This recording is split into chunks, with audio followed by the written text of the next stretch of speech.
There are companies where the changes have had an impact on them.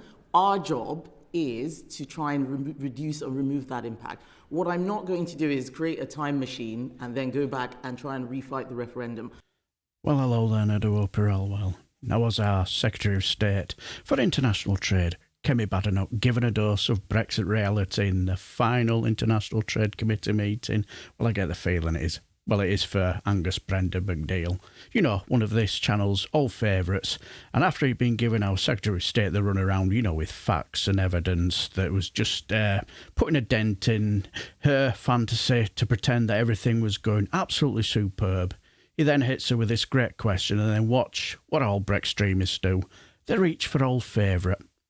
Enjoy.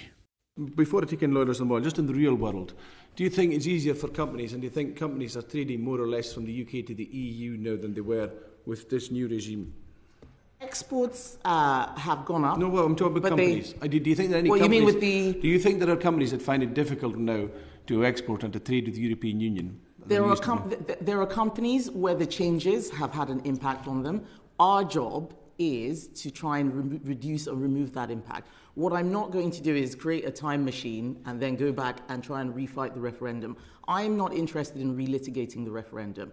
The Prime Minister of the day campaigned to stay in the EU. The British public voted to leave. I am not having an argument about that democratic decision. I'm not either. I'm just asking if the companies find it easier or more relitigating the referendum. That's not the right heading. That is what you're doing. No, I'm asking you, do companies find it easier or harder now?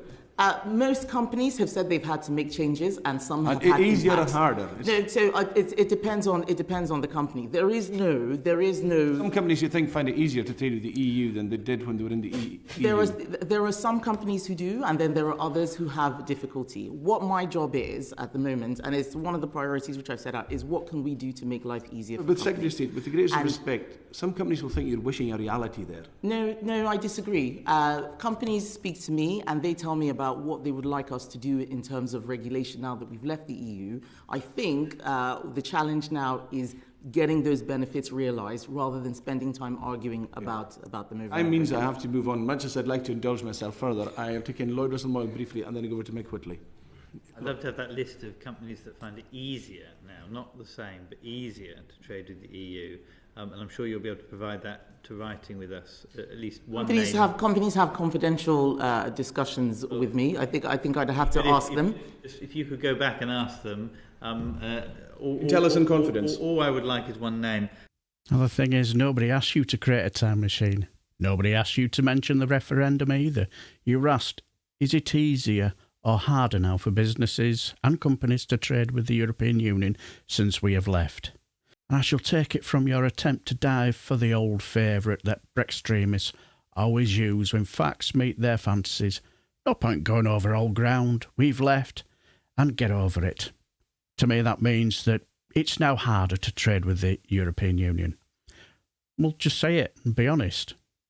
Now, I left it running to what Lloyd Russell-Moyle had to say, because why would these businesses and companies that are making hay after Brexit would want to keep it quiet?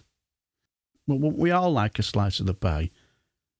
Wouldn't this extreme Brexit Tory government want to parrot these Brexit benefits as well to the nation and rub it into the faces of all us blubbering, snivelling Remoaners? Very interesting reply, wasn't it? Anyway, what do you guys think? Let me know down below, and till the next time, I shall bid you farewell and take care, my friends.